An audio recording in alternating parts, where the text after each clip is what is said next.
আপনারা দেখছেন news now, খবরের নতুন ভাষা। প্রাণী সম্পদ উন্নয়নে আরও এক গুরুত্বপূর্ণ পদক্ষেপ নিল ত্রিপুরা সরকার।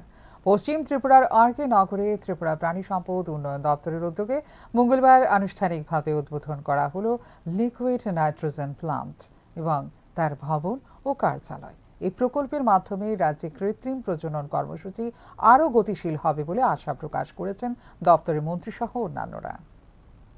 ত্রিপুরা প্রাণী সম্পদ উন্নয়ন দপ্তরের উদ্যোগে পশ্চিম ত্রিপুরা জেলার আরকে নগরে মঙ্গলবার লিকুইড নাইট্রোজেন প্লান্ট এবং প্লান্টের ভবন ও কার্যালয়ের আনুষ্ঠানিক উদ্বোধন করা হয়।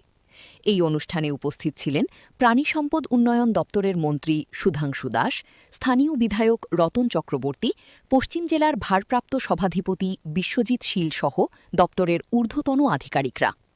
দপ্তরের পক্ষ থেকে জানানো হয়, লিকুইড নাইট্রোজেন প্লান্ট চালু হওয়ার ফলে পশু সম্পদের কৃত্রিম প্রজনন কর্মসূচিতে প্রয়োজনীয় তরল নাইট্রোজেন রাজ্যের মধ্যেই সংরক্ষণ ও সরবরাহ করা সম্ভব হবে। এতে সময় ও ব্যয় উভয়ই কমবে এবং পরিষেবার মান আরও উন্নত হবে। অনুষ্ঠানে বক্তারা বলেন, আধুনিক প্রযুক্তির ব্যবহার এবং উন্নত প্রজনন ব্যবস্থার মাধ্যমে রাজ্যের পশু সম্পদ খাতকে আরও শক্তিশালী করার লক্ষ্যেই এই উদ্যোগ নেওয়া হয়েছে। এর ফলে খামারিদের উপকার হবে এবং প্রাণী সম্পদ উন্নয়নের ক্ষেত্রে নতুন সম্ভাবনার দ্বার উন্মোচিত হবে। দপ্তরের মন্ত্রী সুধাংশু দাস এই বিষয়টা অত্যন্ত ইতিবাচক বলে দাবি করেন।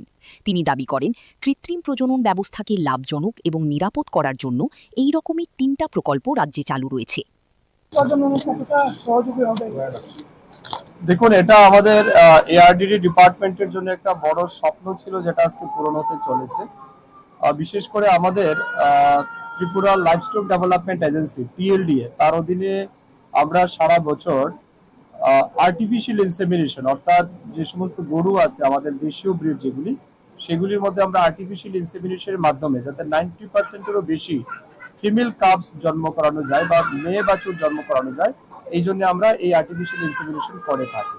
তো এই প্রক্রিয়াটা আমাদের সরকার আসার পরই শুরু হয়েছে।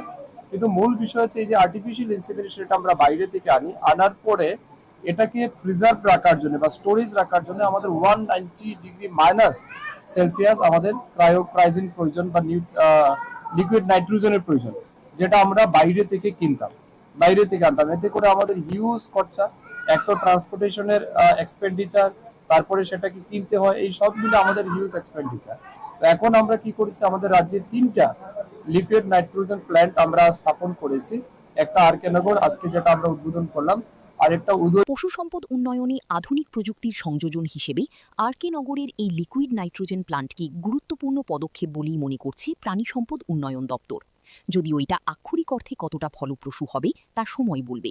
Bureau report, news now.